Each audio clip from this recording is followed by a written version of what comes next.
let me ask you guys a question. Um, do you think your mattress in your bedroom right now is lucrative? I mean, come on, let's just be honest, right? Like, you buy it once, yeah, 10 years later, you might buy another one. Well, that's, one of the things that I've learned is that, not only is it lucrative, but you literally can do appointment only setups and make great money.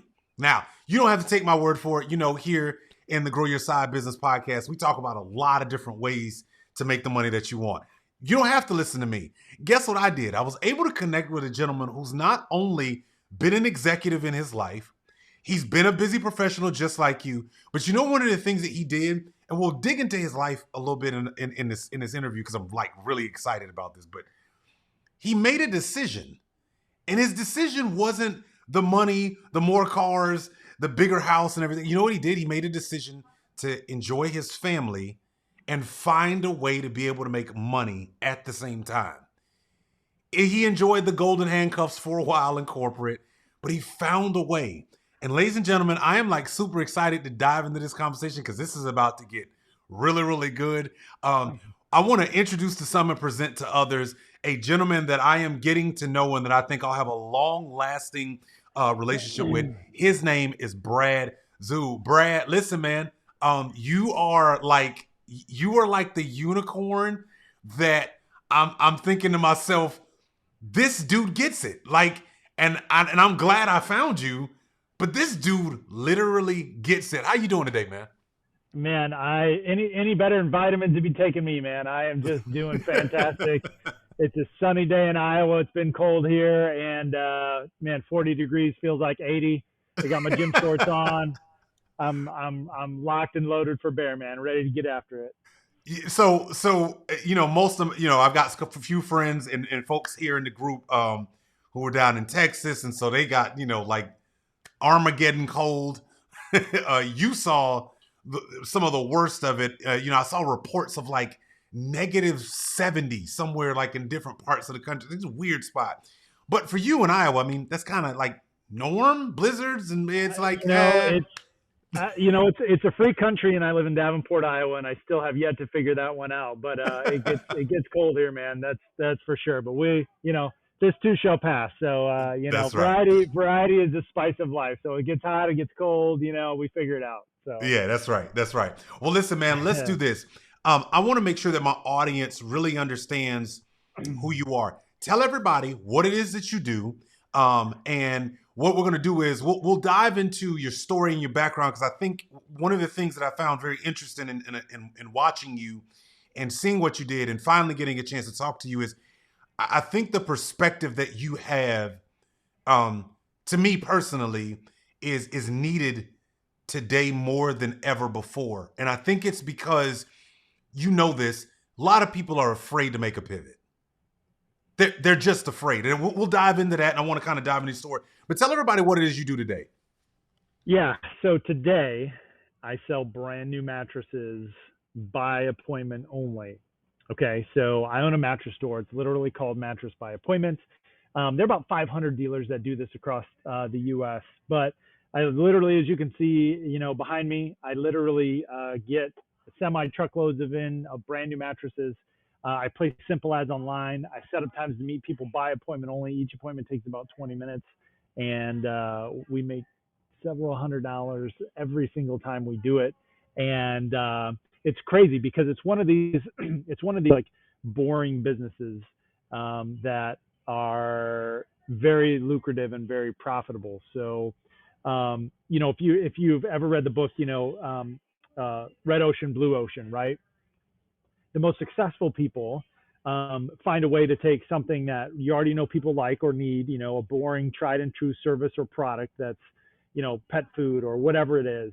And if you can take that item and then offer that in a unique way, put your own spin on it, whatever it is you can do, that's when you really get stable success. You get this ongoing thing. It's something that everyone needs, but it's offered in a unique way that people really like. So for example, the whole, C19 deal, everyone was freaked out, didn't want to be at places with other people. And this by appointment thing just kind of played right into it. People love it because they get personalized attention. You don't have to go into some big box store and stand around all day and feel stupid and wait for a guy and blah blah blah. You get immediate attention right away, and it's efficient. We sell mattresses in 20 minutes, and everyone's happy. Everyone feels like they got a customized solution. They really feel like they got what they're looking for and are super thankful, super excited for the process. And it cuts out all the fat of standing around there all day. So we don't stand around all day because we don't have to, so everything's by appointment only. And I can accomplish what I get accomplished selling wise in a day or two takes another mattress store a week or two, because I line up buyers from 10 a.m. to 2 or 3 p.m. Just I can go bang, bang, bang, bang, bang, and condense all my customers into one time period, neatly spaced out. Everyone has an amazing experience, and I've cut out the big building, the expenses of the big building on Main Street. I've cut out the expense of a bunch of employees and all that kind of stuff. And it's positioned, as a bargain warehouse, wholesale blowout, 50 to 80% off kind of vibe. And so, I'm not required to be some professional, experienced, educated, mattress expert either. So it's really a very unique setup that, just works really well. They know who their market is, they know how to go after them, and it's streamlined, and it's really kind of the way of the future. It reminds me a lot of the new fast food restaurants today being built. They don't even have dining rooms, right? It's all Right. just express for Uber, and Yeah. to just similar concepts to what we have going on here. So it's taking one of the oldest industries around and putting the most modern spin you can on it, and it's just phenomenal. I love what you said about the fact that it's a boring business, because I think sometimes um, there's a lot of things that get in the way of making a change to where your money comes from. And so I want to go back, because Brad, you strike me as a guy who's always had this personality that I see on social media, but the context of probably in corporate America didn't really mesh with who Brad was already naturally. I like when I watch what you do on TikTok and I watch what you post, I'm like, he does not seem like it's a fake, like it's a fraud. He seems like, no, that's actually him. He just happened to find a space in an industry where he could just be himself without all of the other stuff. Am I off on that, or is that kind of what you kind of explored? No, you're exactly right, and that's part of this. That's part of the shift of from corporate life, golden handcuffs,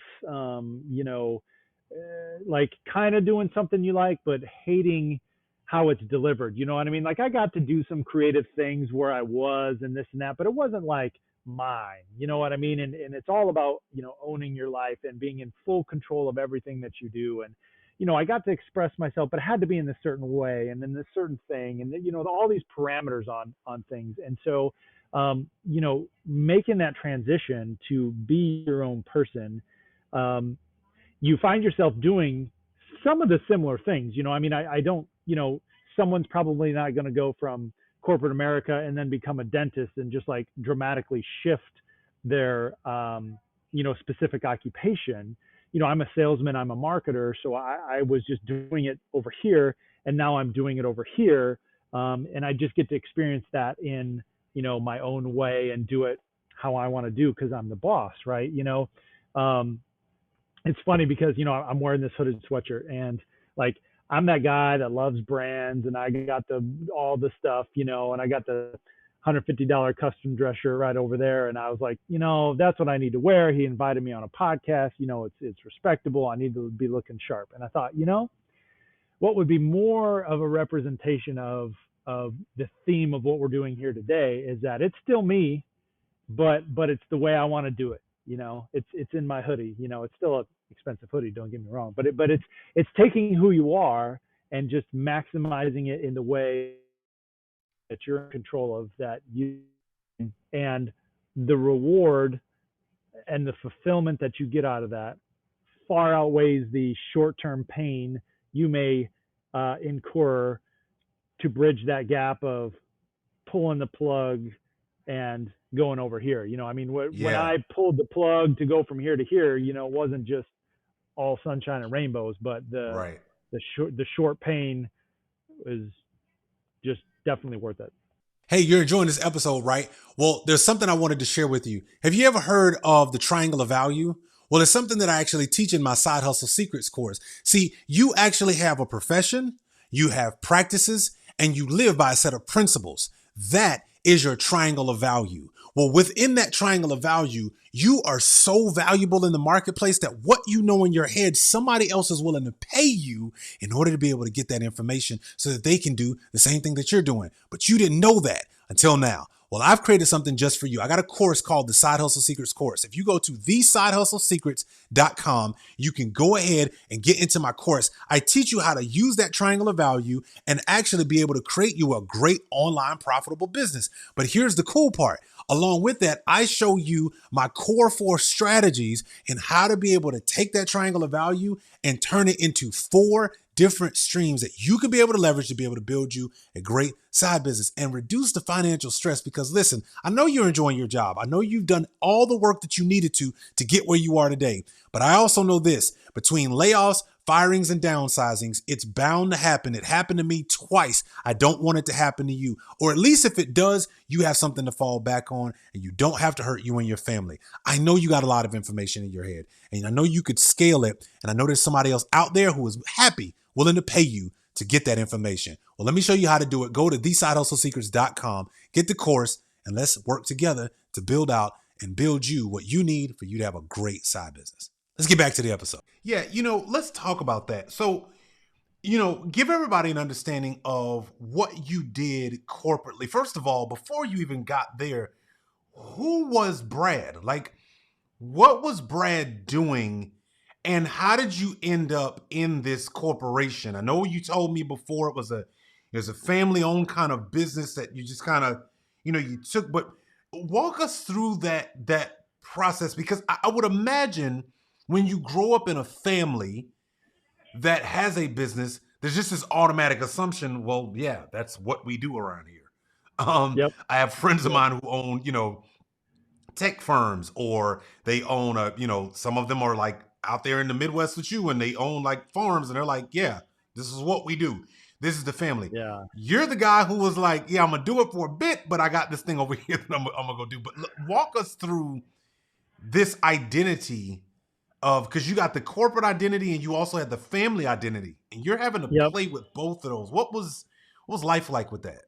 Yeah. So, it's interesting because, a lot of people, it's kind of the old Russell Brunson. So Russell Brunson of ClickFunnels, right? If you haven't heard of the guy, and he basically, he came out with a book called Expert Secrets, which is fantastic. You should read it. And it's kind of like this idea that, everyone's an expert in something, right? Even your teacher in high school, we always thought our teachers were brilliant, but all they did was read tomorrow's work today, right? They were Yeah. they were just one chapter, one page I'm ahead of reading us, Traffic right? Secrets right now. That a boy. That's my boy.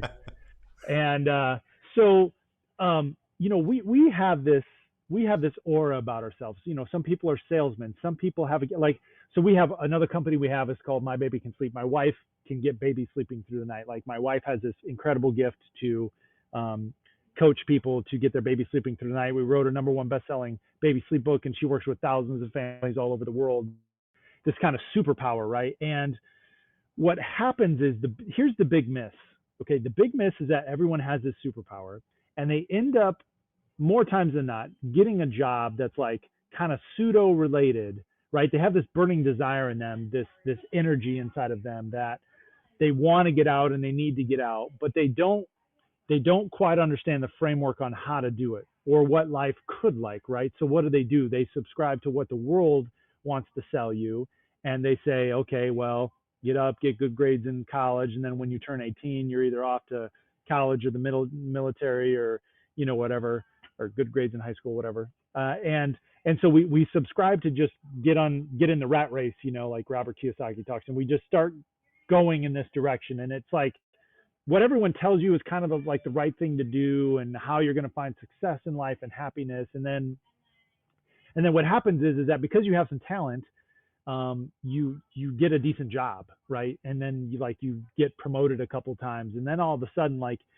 you're making good money, and then a lot of times a family comes along, and kids come along, and a mortgage come along, and then these golden handcuffs happen to where you're so locked in. You're not 22 anymore, and you can't just flip from A to B without a lot more factors going around, without a lot more consequences surrounding this deal. And so you're in this career. I was in this career, and I was doing some marketing things and things like that were kind of what I like to do, and talking with people and everything.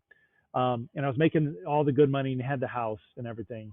But it just wasn't, you start to feel this undertone in your life of like, hey, this is like fulfilling my obligations to my family or to whatever, but it's not overly fulfilling to me. And all these things are so cliche, but it's like, if you won the lottery tomorrow, what would you wake up and do the rest of your life? Or all that kind of stuff. And those questions are really, really, really good questions. We may even chalk those off as dumb, because we don't want to deal with the turmoil that question brings, because at the end of the day, we know we're slaves, and we don't want to be slaves to our corporation or our employer or whatever. But we get stymied and paralyzed in this. Well, but I can't put all this on the line either. And it's like this 49%, 51% rub of like, I want to leave, but I really can't, because the unknown, and I've got kids, and what am I going to do now? And what if it doesn't work? And the corporate world tricks you into thinking like, oh, well, you got to go in and get promoted. And once you get to this level, you never want to take this step back, never, if you get a manager position, then you want to get a general manager position. And if you get a vice president position, then you never want to leave unless you get the president position. And all these kind of, I don't know, enslaving concepts that keep you in this unhappy place in your world, to where you're kind of doing something you want, but kind of not. And so you're unfulfilled, and you're on some core level unhappy.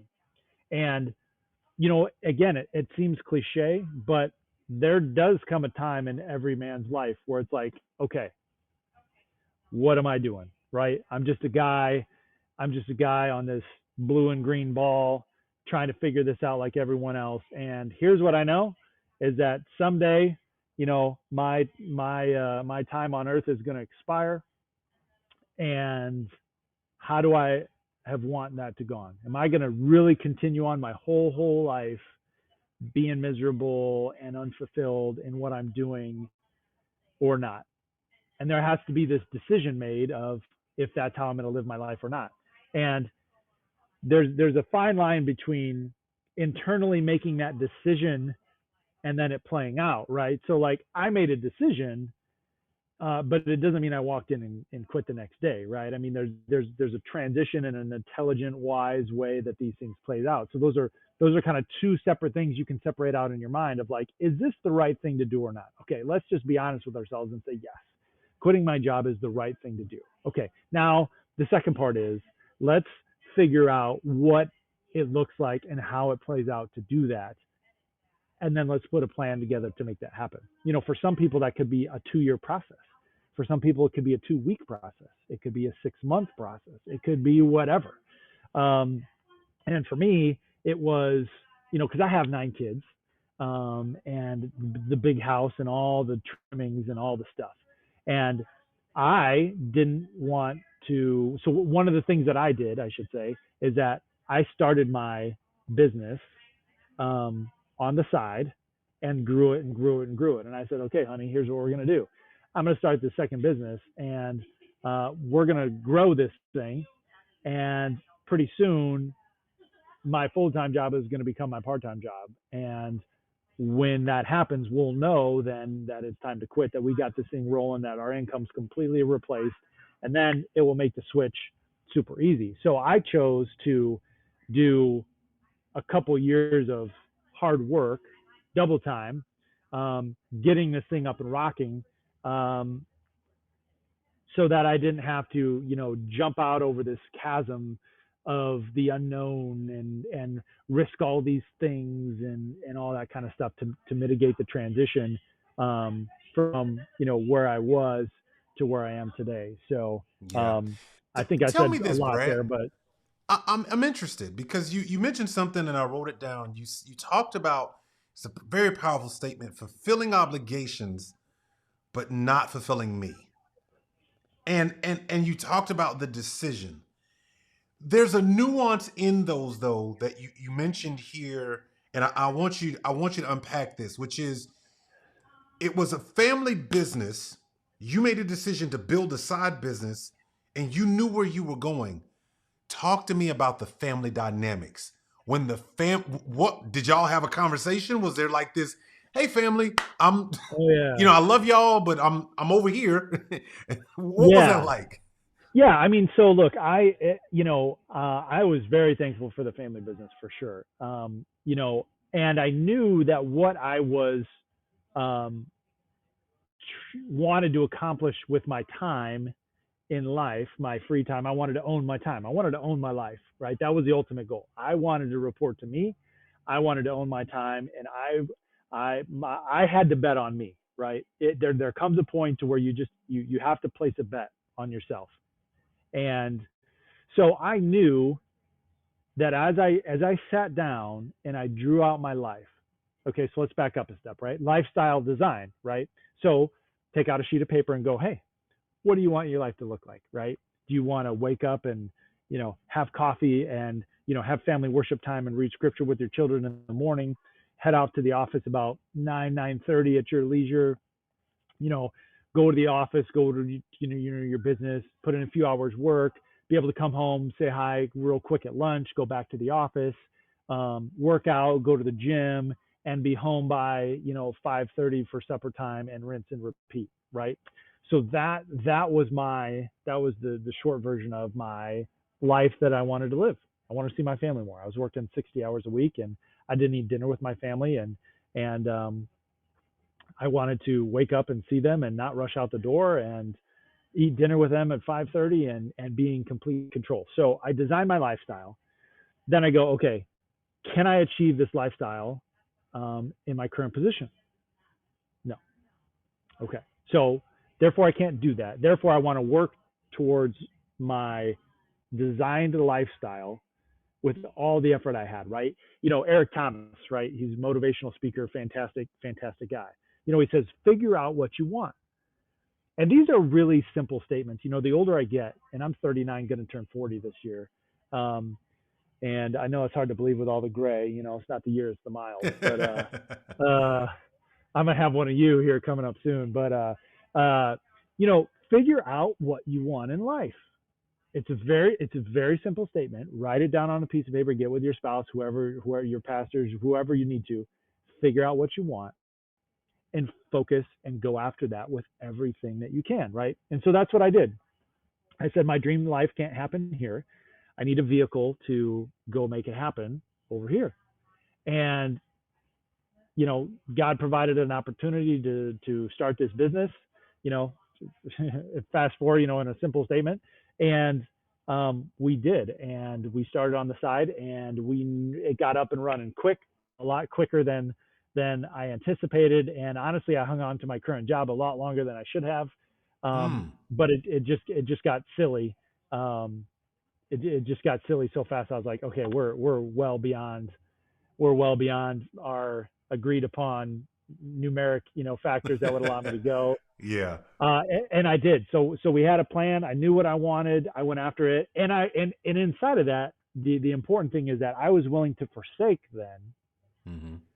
everything that I knew. Like I knew the collateral damage. I sat down and I wrote down, okay, well, this means that I give up this fancy title. Okay, so then this means that if I choose this, Mm. all my friends are going to think that I'm the biggest idiot on planet Earth because I'm in line to the throne of this big thing, and Wow. I'm giving up, the my day-to-day operations position in this company that's going to ultimately jeopardize whether I ultimately am in line to this big, beautiful thing or not. And so Yeah. I had to sit down and go, okay, I'm okay with that, and I know that that's coming, and I can be prepared for that and not surprised when it happens. And that is the trade-off. I was willing to trade those feelings for the feelings of being in control. Hey, I know you're enjoying this episode, but I wanted to stop you really quickly and just ask you, did you know about the triangle of value that you provide in your corporate job today? Yes, profession, practices, and principles. And all of those your company is leveraging. Why aren't you? I mean, actually building out your own side business. So let me show you what I'm talking about. So I built something called Side Hustle Secrets. The Side Hustle Secrets is your opportunity to be able to take the knowledge that you have in your head right now and actually learn how to build you a profitable side business. There's a ton of value of things that you're going to be able to get in here, but there's one thing that I wanted to be able to show you because I know that for many of you, you are like me. One day you woke up and realized, you know what, this job ain't enough. In fact, you realize that if something ever happened, I am going to be in trouble. And I learned a little too late. I had to go through 2 corporate layoffs going from almost $80,000 a year down to $9.13 working retail because I never got it. Even though I had the title, I thought my job was secure. I never secured my own financial future. So I'm giving you the shot. Grab the link below, go to growyoursidebusiness.com right now, jump into the Side Hustle Secrets course. Let me show you how to take what's in your head and go build something with it. Back to the episode. Wow. Let's And okay. This is a fascinating moment in your journey because I think that for most high demand busy people in their corporate job, if you do get to a place where what I like to say, you give yourself permission to do right down that dream life. Because some people don't give themselves permission because they don't want to explore that. But you gave yourself permission to say, hey, listen, I'm gonna sit down and I'm gonna have this discussion with myself, and I'm gonna have a boardroom discussion with me about what that looks like. You crafted a plan. Talk to me about some of that day-to-day nuance. Did you just basically start saying no to some of the responsibilities at work so you had free time to work your side business? Did you say less trips out of town so I could give me that gritty, like what was going on so that you could focus on the steps to sure, building this life? sure, yeah. So that's fantastic. So the obviously what you are in now and what you go to, it all depends. But I knew that if I could, um, so let's use the getting babies to sleep for example, because it's a good example. Like we had this formula of getting babies to sleep through the night, and we're like, we could really help a lot of people with this skill.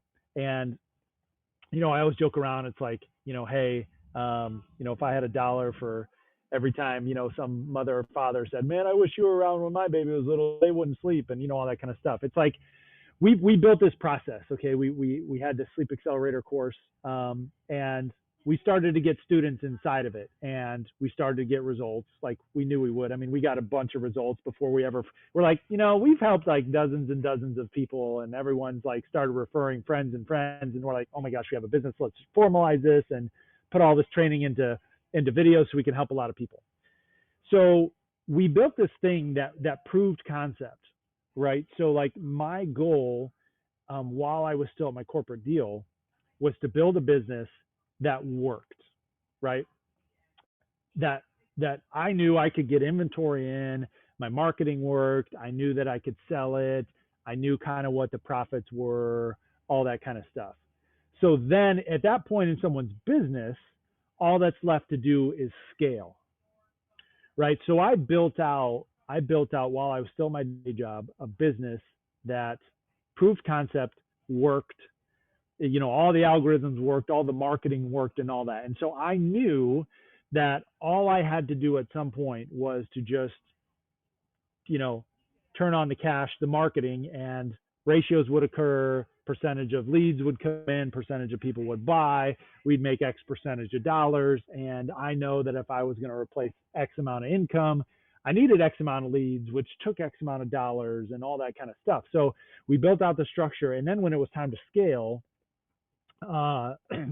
we did so. And then that was kind of funny, the part to where I hung on a little longer maybe than I should have, because we started scaling. I'm like, okay, honey, well, before we jump, let's scale just to make sure, because I was nervous, and so we started scaling, and then it's like I started making as much as I was in my day job, in my night job, and I got used to that level of income, right? And I didn't want to give it up. So I hung out there longer than I should have, but it's all good. And and then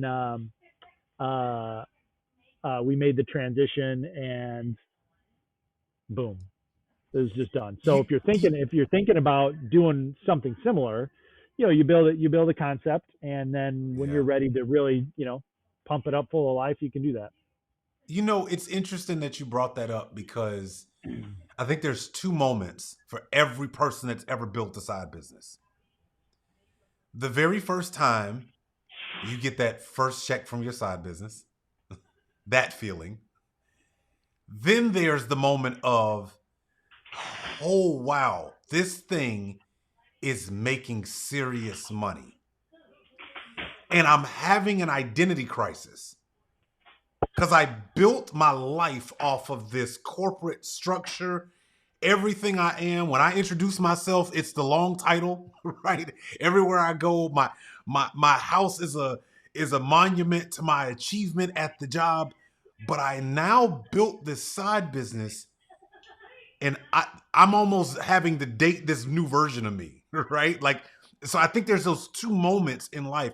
Talk to me about the first time you saw a check from your side business. What did that do?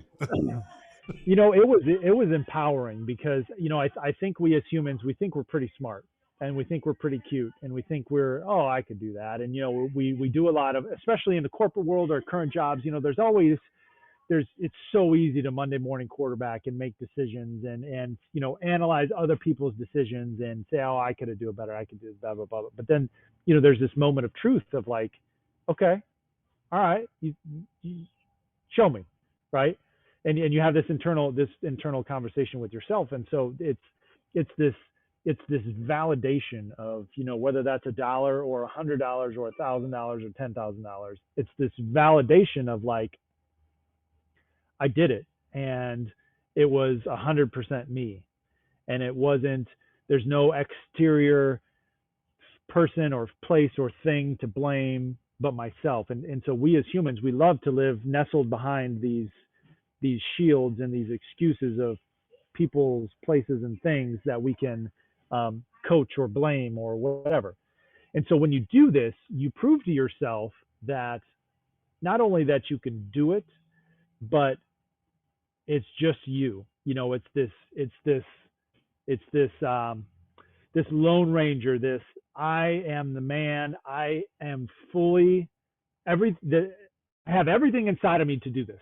No one else is to blame but me. There's no other finger to point anywhere else but to me, and I am fully capable of doing this. And the problem is, people are more scared of success than this fear of leaving a job or doing anything else. Because then if it starts working, let's say it does start to work, and let's say you are as smart as you think you are, right? Just like I did. I got to that point and I was like, okay, I by the grace of God, I got it done, and I did it. And I created this thing that was able to provide for my family, and I did it. Okay. Now I gotta come through on the other side of all my other commitments that I made, that I said I would do if X amount of income or whatever, starts coming in. So it's this personal battle.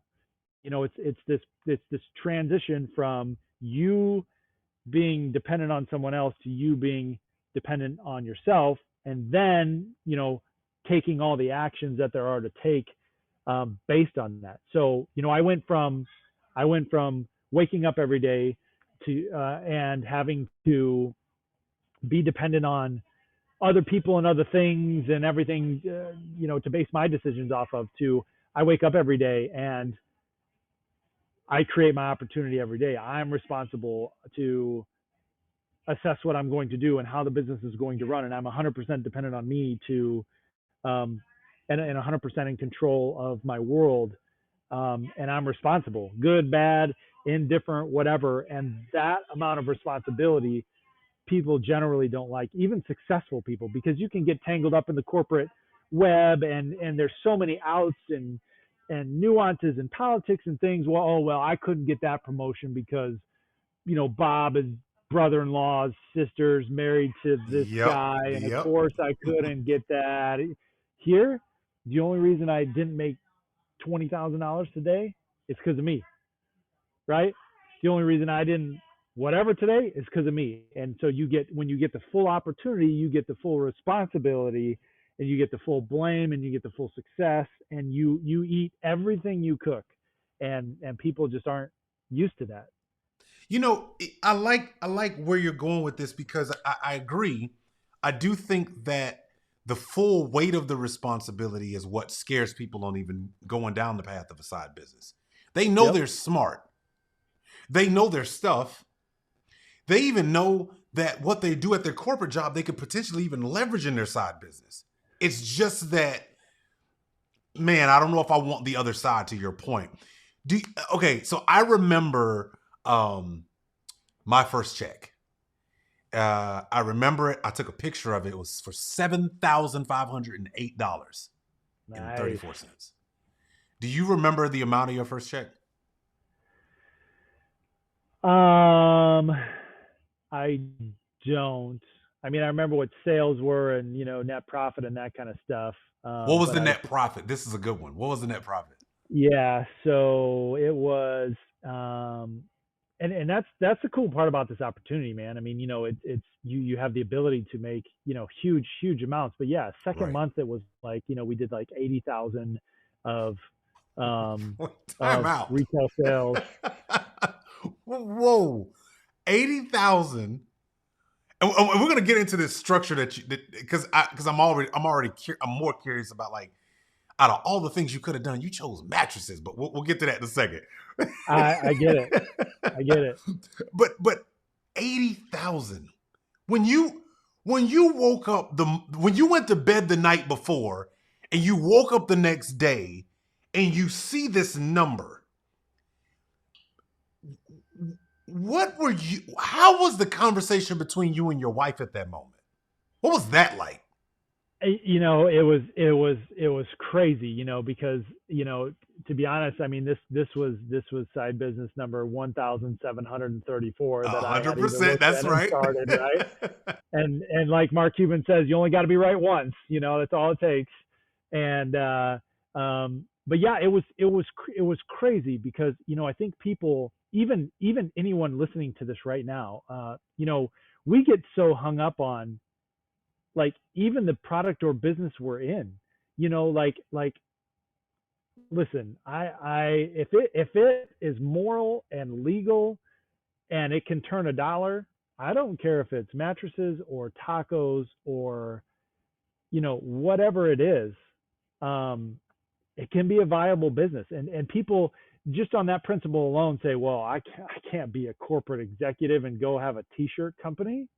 You kidding me? My friends would just laugh me out of the city That's the if that corporate happened. identity.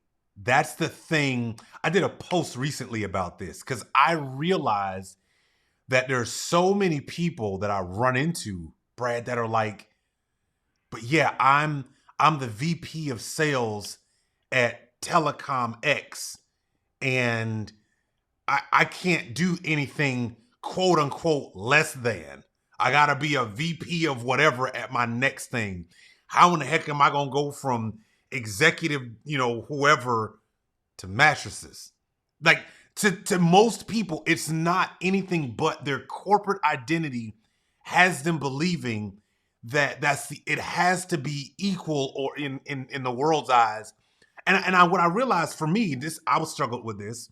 I struggled because I realized I created a narrative that made it so that I was more worried about what other people thought of me than, to your point, of having the freedom of time and the gift of being able to give this gift away, right? Like, it's one thing to be able to say, well, yeah, I did it for me. Great me. I got my own little molten island and, watch me have a good time. It's another thing to be able to go, but now I'm like Neo out of the Matrix. I can get, like, you can leverage what I am doing and get out yourself, right? Like, and do whatever you really want to do. Well, and that's the thing. So here's the shift. The shift is when you're in corporate, you care about what people think on the outside, even if it means hurting on the inside. Mm. And the flip then becomes you care about being well on the inside, even if it costs you a little bit of what it looks like on the outside. Now that's good. And Wow. you have to be willing to make that shift. And that shift, people pride. Look, the devil's favorite tool is pride, right? The devil gets people by their pride, and people can't. They are ensnared and enslaved to their pride. And look, I knew that in order to live, there's not an entrepreneur out there. You even see the early pictures of Amazon and Jeff Bezos and those guys. They slept in their garage. They had, in order to be where they are today, you know how little pride that they have in what they had to do to get their company started. These guys are borrowing, eating chicken nuggets off a student loan that they're secretly using to run a business. I mean, there's not a single story. So where do we get this idea that we're somehow going to be different, or that we're somehow not going to go through this deal? And we've got to know that, we've got to face that, and we've got to be prepared for the consequences that come along with that. Yeah. And understand that the reward, the end goal, far outweighs that. Because you know what I did today? I got up and had Bible time on my couch with my 9 kids, sipped a cup of coffee, kissed my wife, left the house about 9 o'clock because I wanted to, got here, flipped on my computer. I jumped on my treadmill here inside my shop because I wanted to, and that's how I live my life. And you know what all my friends were doing? Had to be at the office by 8:30, are fat and overweight and miserable and hungover from the night before, didn't get to see their kids this morning, and blah blah blah blah blah. And I'm perfectly fine with them pretending that they got it going on when we all know they don't, and I do. Man, it's you speak a real truth. One of my favorite books, to your point, is Outwitting the Devil by Napoleon Hill. And it is my... You mean this one? It is by far... for a while I had my team, we did it as a summer reading project, and I had everybody read that book. There's a section that I always love, and it's almost like watching a movie over and over and over again. I can almost repeat what's in that section, but it's the hypnotic rhythm. And it was the scare. Sometimes like you see the movie, and the point of a horror movie is to make you feel like you're there, so that your emotions and the physiological part of you starts to react to the movie. When I read that section, I was having a physical reaction to going, how did you craft such truth that I would not know to use the limited English language that I know to make it that poignant? Like, the hypnotic rhythm that we find ourselves in a lot of times is a game. And if we can't understand the corporate identity game, if we can't then understand that we've got to be more focused, I love the way you put that. Our well-being has to become first, and that other stuff last. And what I realized is, when I see you and I see your work and I see what you post, I see how you do stuff. Like, we talked about the whole post that you did around you wanted to see how good humans were. So you literally left a mattress outside all day, all night to see if somebody would just take it. And you were going to give it away anyway, but hey, let's see if somebody take it. I think what I realized is you've understood the game, that you've put yourself in a place where you can be fully, authentically Brad and go to bed at night knowing I did me, I served him, God, and I wake up tomorrow being able to do the same thing. What does that feel like to you? And how has you having a business, and I want to hear more about the business your wife has, because I think this is cool too. Hey, you're enjoying this episode, right? Well, there's something I wanted to share with you. Have you ever heard of the triangle of value? Well, it's something that I actually teach in my Side Hustle Secrets course. See, you actually have a profession, you have practices, and you live by a set of principles.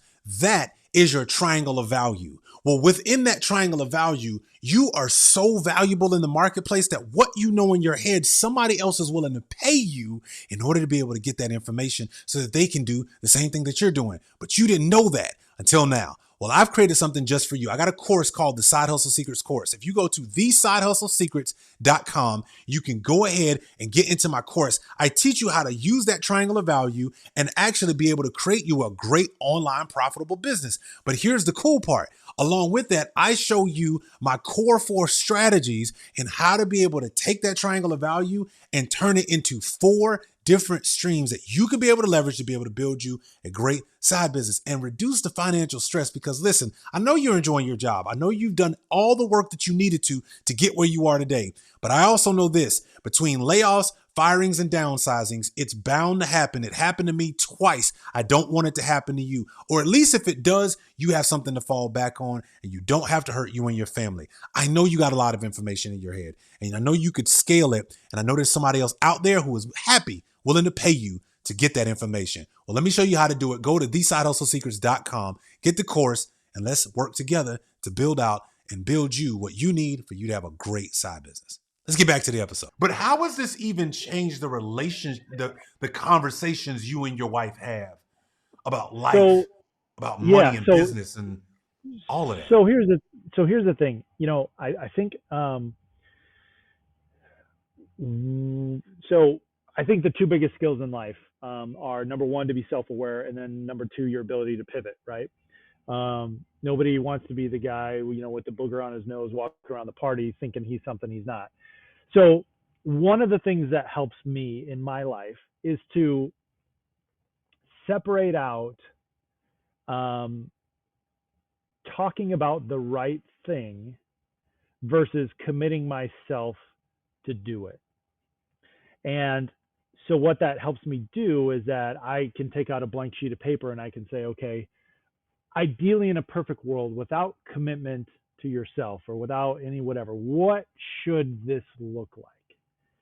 And not having excuses and not anything, not like, you know, well, wake up and have coffee. Well, I can't do that because of this and this and, you know, no, we're not, we're just ideating, right? We're just writing ideas down on paper. So whether it's in your personal life or your business or whatever, it's going, okay, how can I give myself permission to just design something without obligation, without emotion, without whatever?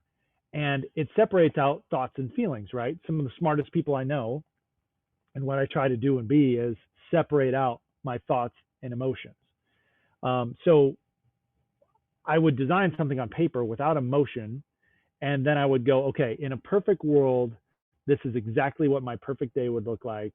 This is exactly what the perfect business would look like. This is exactly what a perfect marriage would look like, whatever. And then you get to go, okay, there's the foundation. Now, how do I start with this foundation and build something that fits inside of this foundation? So, for example, if I really wanted to be, you know,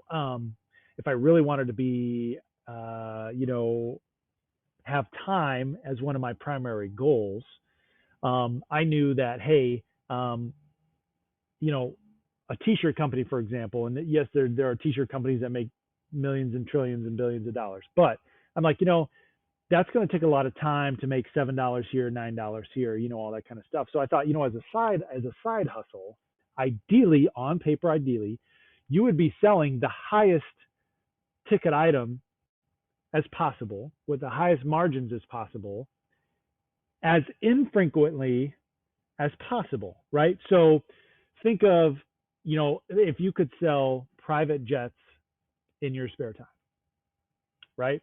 And you could sell one jet a month that would take, let's say, 5 hours or 7 hours to do, and you made $100,000 every time you sold one, right? That would be pretty stinking ideal use of your time and income. So I go and I say, hey, okay, well, here's my ideal life. Here's all this stuff. If I'm going to do this, I need to be selling something, quasi substantial, high ticket, to fulfill what I want to do. So that's part of the reasoning then that I used to have mattresses be something that I was acceptable to do, because it just happened to fit the criteria. It's not that it's sexy, or it's not that it's like I wanted to even. It just fit the criteria, and I was like, okay, well, it's legal, it's ethical, it's a boring business, it's something everyone needs, and it fits this template, this algorithm, this lifestyle thing that I designed. Who cares? Like, I'm in. Like, what? There's nothing left. All that's left then at that point is things like pride and arrogance and what other people are going to think of me and blah, blah, blah, blah, blah. All those things that enslave us. So if we want to get out of that slavery, we have to understand the things that do enslave us, that pride. And I sell mattresses, man. I'm proud of it. And you know what? At the end of the day, 99 out of 100 people would cut their left arm off to switch places with me deep down inside. What's interesting about this is you talk about this pride, and you talk about that's what was left, right? Like, that's the thing that's left after you just deal with the facts of it is the stuff that you can't put a hand on, but it's emotional, it's a feeling, you know it's these things that really do drive us, a lot of us, at the end of the day. Talk to me about how you dealt with the first negative conversation.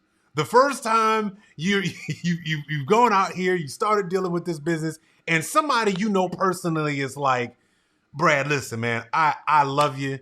You're a great guy, and I've known you for years, but Brad, what are you doing? Like, come on, like, aren't you worried about your wife and your 9 kids? Come on, Brad. What were those tough conversations like, and how did you handle those? Because you knew they were coming. Like, this isn't like you just didn't, like you said, you designed it, so you knew, somebody I love is going to come to me out of their concern for me and my family. How did you handle those difficult conversations? And it's funny because it started even with my wife. I told her, honey, I think we're going to start selling mattresses, and she, like, done gone, thought I fell off the turnip truck. You know what I mean? Like, it started there. But then, I was like, hey, here's the reason, and here's why, and here's how it fits into the Grand Master Plan, and blah, blah, blah, blah, blah. And so, it starts right there. But yeah, listen, the will and the commitment I had to commit to my family and my lifestyle, that was stronger than any opposition that could come, right? It's the two dogs. Which one's stronger, right? Two dogs. Well, yeah. The old joke goes, well, the one I've been feeding all week, right? And so you've got these two things, and the stronger one wins. It's like a toddler. We joke around in our toddler course. It's like toddlers have a really, really, really strong will. Like, they are persistent. Like, they keep going and going, and they don't take no for. Like, if I in my corporate world, if all my salesmen were just as strong as a toddler, oh my gosh, right? And the stronger of the two wills wins. And so you have to be so crystal clear and so committed that when these tough conversations come up, which they're gonna, inside you get to laugh, knowing, being fully assured in your position, right? So I have to recognize when I'm talking to these people, I have to look at it differently. Like, yeah, Bob, hey, you were a vice president just like I was. Um, and you think I'm an idiot for selling mattresses. Well, I know your life because I lived your life and I know how miserable you are. And I'm not anymore. And I understand it looks crazy and I'm just a dumb mattress guy. And look, I was willing to take that on as my new identity because I knew that along with a new identity is the point. A new identity is the point that, hey, I have to take on this new identity because my old identity cannot include the lifestyle I want to live with my family. It just can't. So I have to chuck this old identity, even though there's a lot of good in it, a lot of good. I have to chuck it and I have to take on this new identity, right? Again, Russell Brunson talks about it a lot. It's the identity shift. And inside of my new identity, my commitment to my family and my dreams, which used to be 20% in my old identity, and my new identity, it's 90%. So the strength of that far outweighs any type of heckling. But yeah, I'd get all kinds of heckling, man. Mattresses? Are you kidding me? Who buys a mattress? I buy a mattress once every 10 years, man. Right. You're gonna Yeah. fail. This is stupid. You cannot. There's not enough people in town to buy a mattress to keep a business afloat. What are you thinking? Blah blah blah blah blah. And I'm okay playing into that identity and going, it just works and it's just fine and it's a great opportunity for my family and I, and it gives me everything that I wanted and I get to live a life I've always dreamed of. So I want to know from Brad, do you have empathy for the person that you used to be since you still see them around town? Since Oh, you sure. still are going to interact with them every year at holidays, since you're still going to see them at the July 4th celebration, does Brad still have empathy for that? Oh, absolutely. Look, I was ensnared. I was enslaved. I was who they were. I'm a Christian, and again, I was a slave to my sin before Christ, and I was headed to hell. I was a slave to my sin, and then God granted me repentance, and I don't wallow in this sin anymore. And we have pity and empathy, and we want to try to tell these people like, hey, you know, what I'm doing is not special. Like I don't like this whole deal and me, like I'm not I always used to watch podcasts and people always used to say that all the time. If I could do it, you could do it. And no, no, no, no. And I'm like, dude, that ain't if everyone could do it, everyone would be doing it and all this kind of stuff. Um I always used to think that it was like people lack the skill to do it themselves, but that's not the hurdle. Like we talked about, it's this unwilling to give up this identity, that people that stifles people. Everyone's talented enough. This isn't rocket surgery, man. It's I sell four things: twins, mediums, queens, and kings. What size do you need? This isn't rocket surgery. um and so that was the thing that I had to lost my train of thought. What was I saying? What was the question? You were saying that was the thing that you had to learn. I guess you were going. It sounded like you were going that you had to learn and accept the fact that what you were doing. Oh, yeah. And so, I was okay. I had to be okay with there's different ways to make money. Like Yeah, not that's only a not big only one. can I do this, and as I empathize with people who are still stuck in their because like here's the deal, man. Every town's different and every family's different, but it's like once you get above a certain level, you don't the money doesn't start to dramatically change as long as you can curb your lifestyle a little bit and you don't grow into all your income and you don't have to just go crazy and spend it all. Like you don't Yeah, most people can live a pretty affluent life on 10 grand a month. Like yeah, you can do it. Like so you can work hard to make 15, and if you want to go to 30,000, what does that extra 10,000 a month get you? Well, I would argue that anything much past 200 grand a year, let's just pick a number, um, doesn't really start to provide the more money on top of that doesn't really start to provide it. The utility diminishes rapidly, I'll say, past that mark. And so we have to understand that it's so the vice president that's out there, and he's in all these golden handcuffs and all this stuff for money that doesn't really change his life. So I thought for me, I was like, even if I went backwards, like even if all I made was, X amount of dollars, I would gain so much for that. Like ask yourself this question: if you're an executive watching this, and go, okay, would you buy 10 hours a week back of your life for, so 40 hours a month? Would you buy 40 hours of freedom for $5,000 a month? Would you do that if a genie came down and gave you that opportunity, right? And so you can start to gauge like, hey, that extra 50 grand it's not really doing much for me. And just think if I got off at 4 o'clock every day, like what that would allow me to do with my family or as a person. And if I could buy that for just $1,000, or how would that transform my life? How would that transform my marriage? How would that transform who I am as a person? How would that transform my beer belly that's 15 pounds overweight? How would I feel like? Right. And so you start to go to all these things, and it's like, just objectively, I'm not saying how hard that is. All I'm saying is that better, right? And we would get that blank sheet of paper out and we would go, yes, if I could buy 40 hours a month, that means I could work out. That means I could go to my kids' t-ball games. That means Right. I could improve I my could life be with my present spouse. with my wife. I could accomplish whatever I wanted to in that amount of time, used wisely. And so you finally get to this place, and that's when I finally switched. I had these two businesses. I had the corporate and then the side hustle, and like finally at this moment, I was just like, I just can't justify. I mean, the mattress deal was making more money at that than my other job, and I was just like, I can't even wake up and go to work at my corporate job anymore. It was just time. I was just done. Like I can't justify it. Like the extra money didn't. And so I was like, hey, a couple $100,000, see ya, you know, and it's crazy. And just people think like, who does that? Who does Well, that? so I Who will does tell that? you, I'll play devil's advocate. Okay. Some people would say to you, Brad, well, I've got security in this money.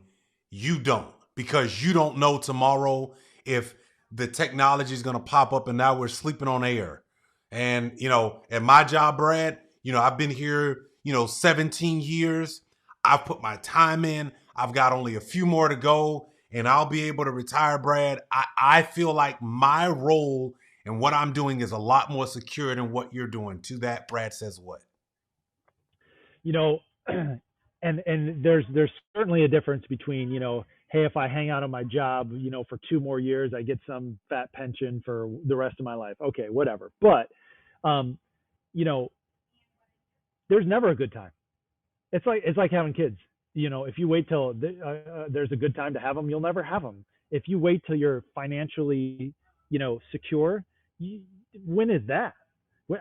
I've never felt that way. I mean, I don't worry about where my next sandwich is coming from, but like I don't have enough money, so that feeling never goes away. And so, I it, look, one thing that I ran through my mind was what would my 80-year-old self, if he could, what would my 80-year-old self, if he could come back in time, what would my 80-year-old self want to come back and tell my 40-year-old self? What would he do? What would he say? Right? No one on their deathbed has ever said, "Man, I wish I had $100,000 more dollars in my account. I wish I had another Yeah, $1,000,000 in Alex my talks account." about this. This has been a really fascinating conversation that I think And we and all should have so with ourselves. yeah, and so listen, I so not only am I miserable now, but I'm going to have the rest of my life full of regrets. So, I've got 9 kids. We all, most of us have kids, whatever. They don't, there's no rewinding the clock. They're young once, No. they're whatever once. And I can't think of anything more awful than feeling like you have everything in the world but what's most important to you. Imagine So what if this plays out? What if your corporate gig does play out? And let's say you become president of the company and whatever, and you're making millions of dollars, and you turn out just like most people do, divorced, broken relationships, your kids hate you, whatever. What does that get you? You know, we act as if in corporate America or whatever, this thing you're running towards is just so good and noble and always plays Mm-hmm. out so well, when in fact it's the exact opposite. 9 times out of 10, it goes really, really sour, Mm. really fast. And people, look, I'm going to let you in on a little secret. Money doesn't buy happiness. And some people get that sooner than others. And some people, it takes a lifetime of trying to get, and they waste their life and they regret it. And then they find out that the money doesn't really make them happen, Mm-hmm. or make them, they thought traveling would make them happy, and it kind of doesn't. And that kind of gets old. And then they thought a $400,000 car instead of a $200,000 car would make them happy, and it doesn't. And they're searching, and they're lonely, and they're rotten and cancerous inside. And I don't want to be that guy. I don't want to be that guy. I want to Yeah. be able at the end of my life to say, hey, I was there for my family. I had a good relationship with my wife. I spent time on it. You know, it's the old adage about green grass. You know, well, why is his grass so green? Well, he spends time watering it, right? You know, why is Mm-hmm. his relationship with his wife so good? Well, he spends time on it. You know, we go on date night once a week, and that's Right. important to me because yeah, I don't, you know, my wife, she loves to talk, and she could talk to me for an hour and ask my opinion on a lot of little tiny whatever things that I don't particularly care to spend 1 second on. But you know what? She likes it. And so I do that. That's And right. we work on it. And those are the types of things that laying in bed at the end of the day, because we're all going to die, um, matter most. Yeah. And the real tragedy is that it's hard to admit that we're on that path. Every It's one of us. because we're going to be different. We're going to be different. No, not that's not going to happen to me. You don't Right. understand, Greg. Not going to happen to me. Not going to happen. Okay, listen.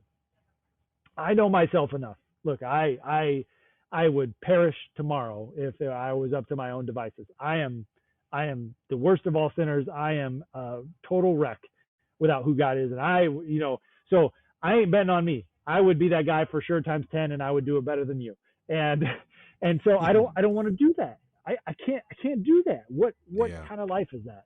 Hey, I know you're enjoying this episode, but I wanted to stop you really quickly and just ask you, did you know about the triangle of value that you provide in your corporate job today? Yes, profession, practices, and principles. And all of those your company is leveraging. Why aren't you? I mean, actually building out your own side business. So let me show you what I'm talking about. So I built something called Side Hustle Secrets. The Side Hustle Secrets is your opportunity to be able to take the knowledge that you have in your head right now and actually learn how to build you a profitable side business. There's a ton of value of things that you're going to be able to get in here, but there's one thing that I wanted to be able to show you because I know that for many of you, you are like me. One day you woke up and realized, you know what, this job ain't enough. In fact, you realize that if something ever happened, I am going to be in trouble. And I learned a little too late. I had to go through 2 corporate layoffs going from almost $80,000 a year down to $9.13 working retail because I never got it. Even though I had the title, I thought my job was secure. I never secured my own financial future. So I'm giving you the shot. Grab the link below, go to growyoursidebusiness.com right now, jump into the Side Hustle Secrets course. Let me show you how to take what's in your head and go build something with it. Back to the episode. Yeah. You know, this is a fascinating conversation. So when you separated the emotion from the with the objective conversation of what do I want my life to be, it just happened. It turned out to be mattresses. Um, Obviously you're a people's person. Were you always that way, or did you have to develop this skill? And when we talk about skills, what other skills have you had to also work on after you made this shift from the corporate identity to owning who Brad really was? Sure. So I think that if I had to guess, and this is a guess, but I would think that um, the type of business someone is in now, currently, that they hate, um, and they're I don't know, high up, whatever, have a good job, a good title, are there because they're using their gifts and talents to whatever that is. And starting your own business typically revolves around your strengths. I always joke around. I don't mean to be lewd, but everyone, it's like, oh man, Brad, you have 9 kids. What? Geez, what's the deal? And I always joke back and say, well, my high school guidance counselor always told me to stick to what I'm good at in life. So apparently that's how we got here, right? But typically in a corporate world or in a job or whatever it is, you're using some skill that you have, and I don't even know if people realize that they can use that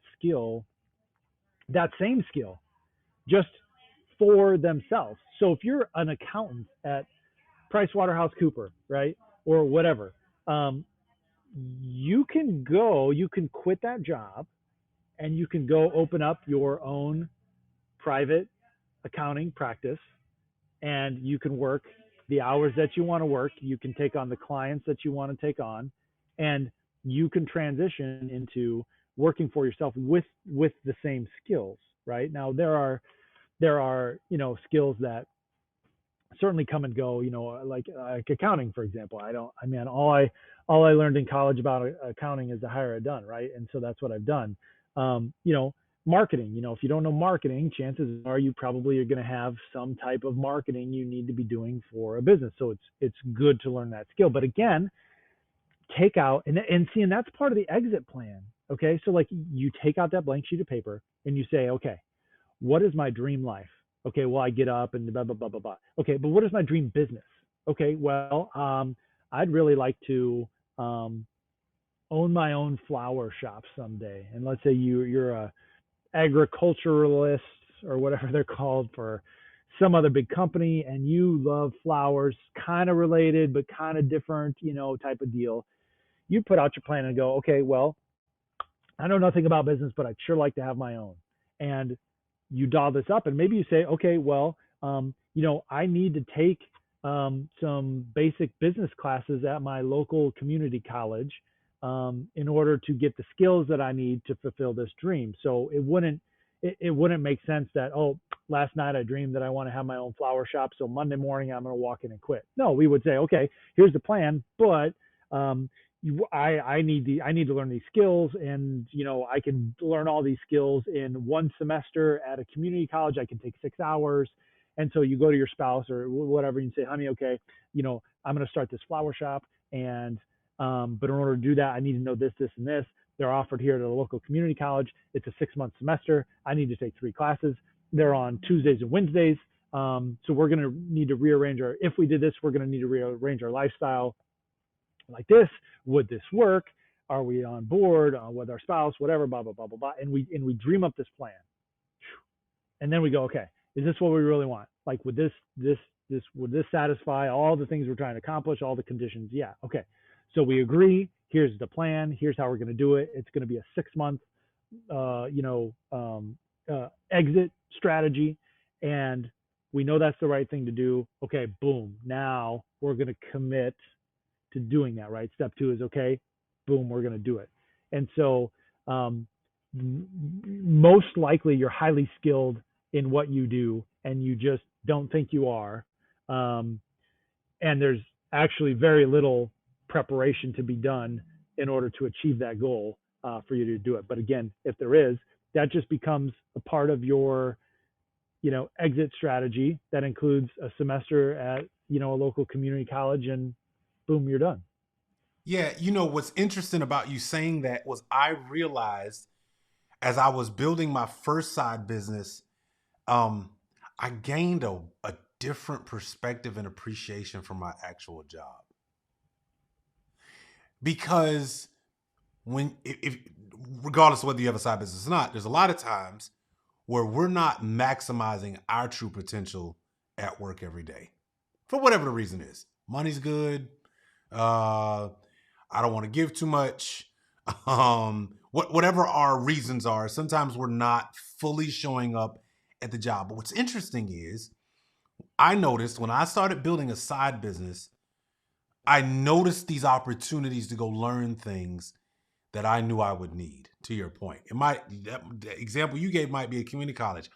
I realized there were leadership courses that were offered in my company. There were courses on all types of things that were in my company, and I'm like, I would have never taken those had I not started this business. Did you find yourself having an appreciation for kind of some of the things that you were able to leverage within your day job while you were building your side business? Yeah, and typically, typically your passion is your passion. I mean, typically what you spend, again, it's like the old question. Hey, if you had to get on stage in front of 100 people in 10 minutes and you had an hour and you had to fill the hour talking about any subject you wanted, what would you talk about, right? And so typically we have this passion about something, and typically that passion is enough to get going and start and be afraid, because again, you never fully prepare to open up something. You're always constantly building this thing as it goes, and so you you're, I guess I'll say you're plenty more equipped than you think you are. I think the big miss isn't gap in skill. The big Yeah, miss is you are, but you don't think you are. And yeah, again, everyone's an expert in something. There is someone that knows less than you about a topic that would love to take you out to lunch and do whatever it is you need to do. So again, yep, consulting, right? Consulting is one of the best things that you can get into. It takes a pen and a Calendly account to schedule people, and you're consulting people in almost anything you want to do. And for the ladies out there, that includes making your own soap and crafting and you know all that kind of stuff that my wife does. I mean, baby sleep. Who would have thought that we could make a business? And here we are. We're number one best-selling baby sleep authors, and wow, who would have thunk? Uh, and it's just a matter of just formalizing what and being assured, because again, that anchor, that slaveness to this corporate mentality says, no, you're not good enough, you must stay here. you know the school, the government, they don't teach people to be entrepreneurs. They want wards of the state. They want people to yeah, come in and punch a clock. That's that's the right, backbone that's of right. America, and they indoctrinate people flat out from day one. And I ain't apologetic about it. It's how our system works, and you don't have to live that life. You don't Yeah, have to do that. yeah. Um, I think it's how old is your youngest right now? A 1 year old. So I got a 14 all the way down to one. So How? Okay. So if, let's say, 20 years from now, your kids see this interview, talk to your kids and tell them, get what is it you want them to understand about why dad is doing what he's doing while they're young? What what is it you're hoping that they get? If you had a chance to talk to them right now, they pick up this, they're on whatever the new Google machine is, and they're like, "Oh, there was this interview that dad was on." What would you say to them? well, I would say you need to know what your priorities are. You need to see what you want out of life and understand what your priorities are. Now, obviously, I would hope that I've instilled what those are, family. So maybe we all don't have the same priorities in life, but let's presume that everyone does. The family and relationships and those sorts of things that are the most important things. Find out what your priorities are and design a lifestyle around it.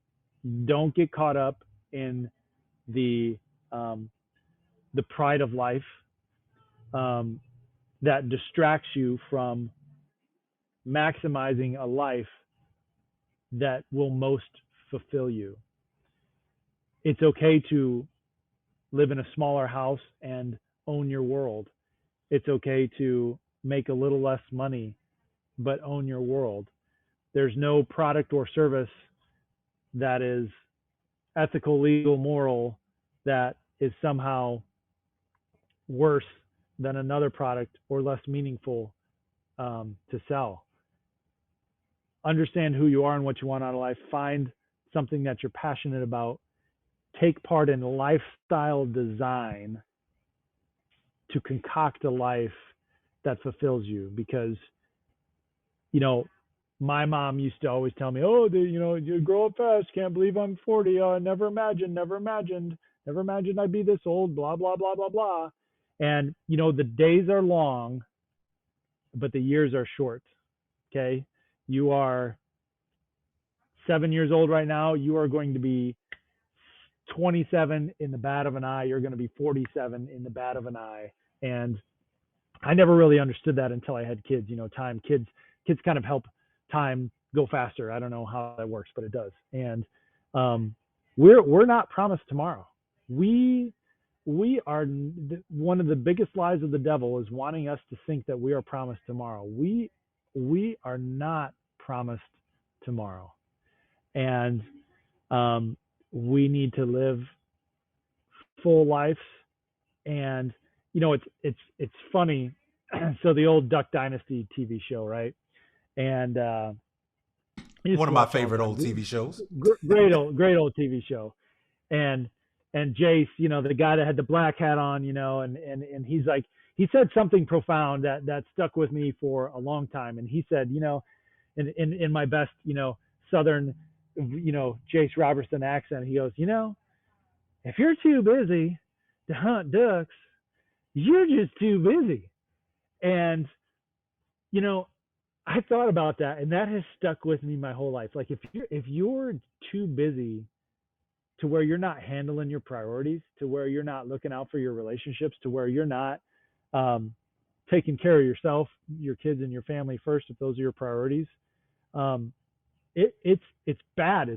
It's wrong. Like there is something wrong. It's not okay, and it's not just the way the world works. And it's like my mom used to say, "I don't care if everyone else is doing it. I don't want you to do it." Well, exactly. Everyone else is locked into this drone, mindless, corporate, make the money, blah, blah, blah life. It's not okay. And you don't do it either. It's like, it doesn't have to be this way. It really doesn't. And, I mean, you just can't be too busy to take care of your priorities. And if you are, something's totally wrong. So if you're listening 100%. To this and you find yourself, gosh, my relationship with my wife does suck, or I do sit and drink, or I am 20 pounds overweight, or my kids hate me, or whatever. If what's important to you is broken, and you could really sit here and be honest with yourself, like for 1 second, like no one else is going to know, be honest with yourself. And if you can't do that, grow in that skill, learn how to be honest with yourself. It's bad. It's like, if someone's, like we tell our kids and we raise our kids, like, hey, if someone's touching you or something, you need to tell someone it's not okay. Like, if you feel this way, it's not okay. It's right. Not normal, and life shouldn't be like this. Yeah. Yeah. Powerful thoughts. As we wrap up here, oftentimes, I get a chance to meet and interview a wide gambit of people. We've done a lot of creative things, different things. Some who've had terrible struggles to finally find their 10,000th idea that actually worked. Why is a side business actually a good idea in your mind? Well, it's a way to have the best of both worlds.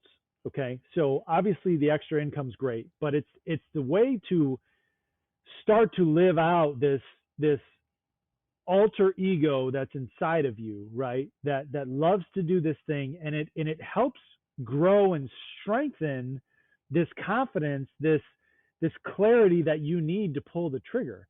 So ideally, again, it's the hardest thing to do is to say, okay, I'm going to quit my job and hope I find a business that works and hope I can replace my income.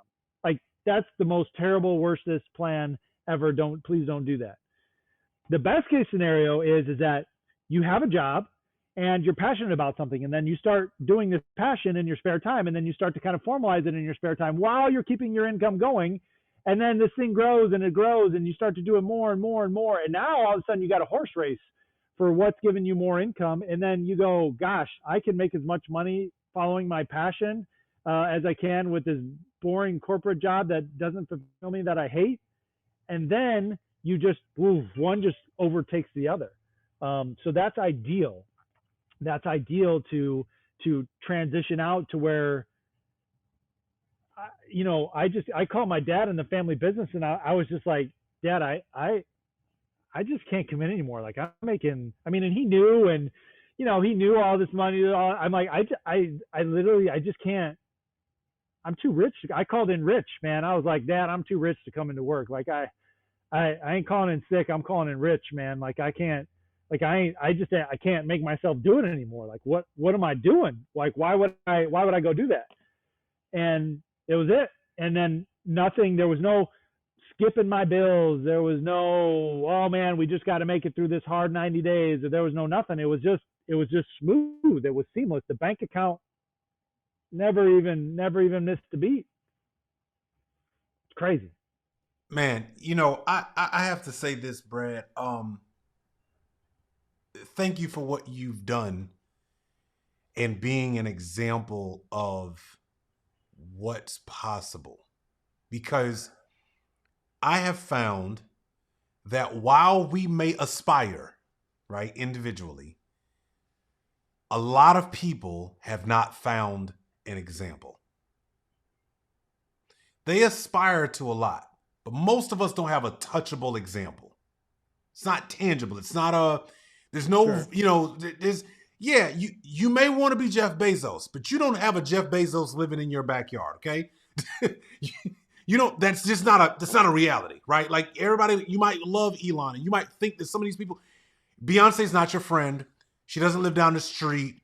There's not right. Like the way you show up in your business authentically, even in this interview today, I would say one, just as a man, I appreciate the consistency by which you be you.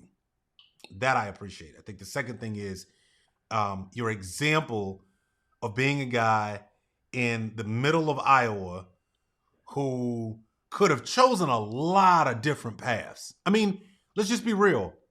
Some people would have made the transition and their worst sides of them might have showed up as a result because they just couldn't cope. Some of us don't have good coping skills. That's a whole nother conversation. But some of us really don't have good coping skills. And I'm glad that you're anchored. You have an anchor that you get to leverage, and it makes it so that when you know you're going to have tough times, it doesn't mean everything is great and roses in your business. It doesn't mean that every week is just awesome. The Lego song, everything is awesome. That doesn't mean that that's life every day. It does mean you know where your source is. And I just appreciate you having that kind of resolute attitude about you because, man, there needs to be more Brads with their story told, which is why I'm glad you agreed to come here to the show. Tell everybody where they can find you as we wrap up. And if you got any parting words of wisdom, man, hey, listen, the floor is yours. Well, no, thank you so much for having me. I guess, the one thing, if I had to attribute one thing, it would just be the clarity of the planning. My plan was crystal clear. I played everything out. I had, made everything harder on myself than the world could ever make it on me. I heckled myself in my mind harder or worse than anybody could walk up and heckle me. So it's just when you can be clear, you can just focus on execution, and that really helps things go smooth. But yeah, so I'm on all social medias at Bradley Hustles, Bradley Hustles. If you want to start a mattress by appointment store, I'll show you how to do it. Go to joinmba.com or go to find me at Bradley Hustles, TikTok, Instagram, Twitter, Facebook. The average person works less than 30 hours a week, makes more than $100,000 a year, and it ain't rocket surgery, and it's fantastic. and I'll show you how to do it. I don't sell a course. I don't do anything. Like I will hand walk you into this deal. It's the biggest no-brainer on planet Earth. And if for some reason there was a bigger no-brainer than this, you show me and I'll do it along with you. So, but no, really appreciate being here.